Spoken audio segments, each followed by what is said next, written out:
এর আগে যত তৃণমূল কংগ্রেসের নেতা মন্ত্রীর বাড়িতে রেড হয়েছে, মুখ্যমন্ত্রী ফিরেও তাকায়নি।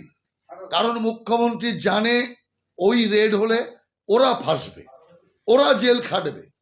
কিন্তু যখন রাজীব কুমারের বাড়িতে রেড হলো, তখন মুখ্যমন্ত্রী পৌঁছে গেলেন সবার আগে।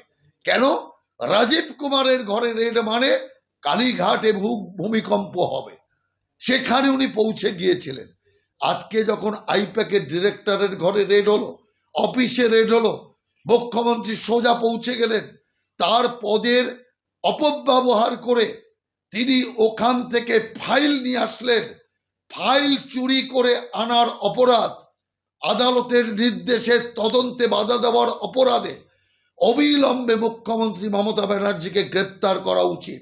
অতএব তিনি জানেন যে এখানে যে ফাইল উনি নিয়ে এসছেন সেগুলো পার্টির ফাইল বলে মিথ্যা প্রচার করে উনি আসল সত্যকে নিয়ে এসছেন, যাতে পিসি ভাইপো না ফাঁসে। পিসি ভাইপো নিজেদের বাঁচানোর জন্য উনি পৌঁছে গিয়েছেন আইপ্যাকের বাড়িতে এবং অফিসে।